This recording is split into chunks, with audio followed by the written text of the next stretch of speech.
சற்று முன்பு கிடைக்கப்பெற்ற ஒரு அதிமுக்கியமான மற்றும் பரபரப்பான தகவல் ஒன்று மக்களே. காணொளியை முழுமைக்கும் பாருங்க. தமிழகத்தில் 4 பேரில் யாரு அடுத்த முதல்வர்? வெளியான ஒரு பரபரப்பான புதிய கருத்து கணிப்பு பற்றி தான் இந்த காணொலியில் பார்க்க போகிறோம்.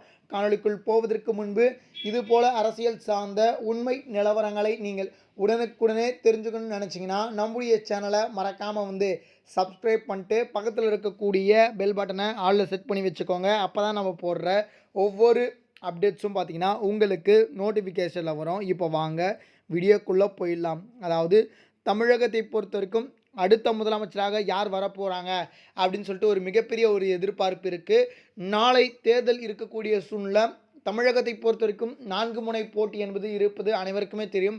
அதாவது அதிமுக மற்றும் பாஜக கூட்டணி ஒருபுறமும், திமுக மற்றும் காங்கிரஸ் கூட்டணி மறுபுறமும், நாம் தமிழர் கட்சியும் தாவேக்காவும் அப்படின்னு சொல்லிட்டு பார்த்தீங்கன்னா 4 முனை போட்டியானது தமிழகத்தில் இருப்பதற்கான வாய்ப்புகள் இருக்குது. இந்த சூழலில் பார்த்தீங்கன்னா இந்த 4 முனை போட்டியில் வெற்றி யாருக்கு, தேர்தல் காலம் யாருக்கு சாதகமாக இருக்க போகுது, அது மட்டும் இல்லாமல் பார்த்தீங்கன்னா நாளை யார் முன்னிலை வகுக்க போகிறாங்க அப்படின்னு சொல்லிட்டு ஒரு தகவல் ஒன்று நமக்கு கிடைக்கப்பட்டிருக்கு. குறிப்பாக பார்த்திங்கன்னா தமிழகத்தை பொறுத்த வரைக்கும் கிட்டத்தட்ட பார்த்திங்கன்னா 4 கட்சிகளானது இருப்பது அனைவருக்குமே தெரியும். தமிழகத்தில் ஒரு 234 சட்டமன்ற தொகுதிகள் உள்ளது.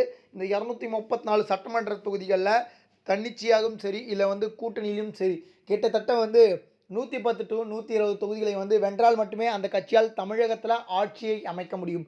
அந்த வகையில் தற்பொழுது பார்த்தீங்கன்னா எந்த கட்சிக்கு அந்த அளவுக்கு வெற்றி வாய்ப்பு இருக்குது அப்படின்னு சொல்லிட்டு கேட்டிங்கன்னா ஆளுங்கட்சியாக இருக்கக்கூடிய திமுகவே மீண்டும் ஆட்சியை அமைப்பதற்கான வாய்ப்புகள் இருப்பதாக தகவலானது நமக்கு கிடைக்கப்பட்டிருக்கு. குறிப்பாக பார்த்தீங்கன்னா ஆளுங்கட்சியாக இருக்கக்கூடிய திமுக 40 விழுக்காடுகள் வாக்குகளை பெறுவதற்கான வாய்ப்புகள் இருப்பதாகவும், கிட்டத்தட்ட 120 to 135 அதாவது 140 வரை பார்த்தீங்கன்னா தொகுதியில் திமுகவுடைய கட்சியும் திமுகவுடைய கூட்டணியும் கைப்பற்றலாம் அப்படின்ற தகவல் கிடைக்கப்பட்டிருக்கு. 2வது இடத்துல அஇஅதிமுக இருக்குது. அதிமுகவை பொறுத்த வரைக்கும் மீண்டும் எதிர்க்கட்சி தலைவராக வருவதற்கான வாய்ப்புகள் இருப்பதாகவும், கிட்டத்தட்ட 38% விழுக்காடுகள் வாக்குகளை வாங்குவதற்கு வாய்ப்பு இருக்குது அப்படின்ற மாதிரியான தகவல் தற்பொழுது நமக்கு கிடைக்கப்பட்டிருக்கு. இதனால் அதிமுகவை பொறுத்த வரைக்கும், அதிமுக கூட்டணியை பொறுத்த வரைக்கும் 110 to 124 தொகுதிகள் வரை கைப்பற்றலாம் அப்படின்ற தகவல் கிடைக்கப்பட்டிருக்கு. 3வது இடத்துல தாவேகா கட்சி இருக்குது. தாவேகா பொறுத்த வரைக்கும் தாவேகாவை பொறுத்த வரைக்கும் கிட்டத்தட்ட பார்த்தீங்கன்னா 24% வருவதற்கான வாய்ப்புகள் அதிகமாக இருப்பதாகவும், கிட்டத்தட்ட பார்த்தீங்கன்னா ஒரு 20 தொகுதிகள் வரை இந்த தாவேகா கைப்பற்ற வாய்ப்பு இருக்குது அப்படின்ற மாதிரியான தகவல் கிடைக்கப்பட்டிருக்கு. 3வதாக நம்முடைய நாம் தமிழர் கட்சி இருக்கிறது. 4வதாக நம்ம நாம் தமிழர் கட்சி இருக்குது.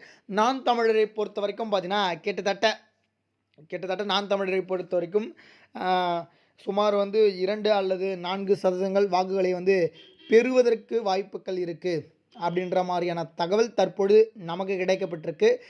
இதை பற்றி மக்கள் உங்களுடைய கருத்துக்கள் என்ன? நாளை நீங்கள் யாருக்கு வாக்களிக்க போகிறீங்க அப்படின்றத மறக்காமல் கமெண்ட் செக்ஷன் கீழே கமெண்ட் பண்ணுங்கள்.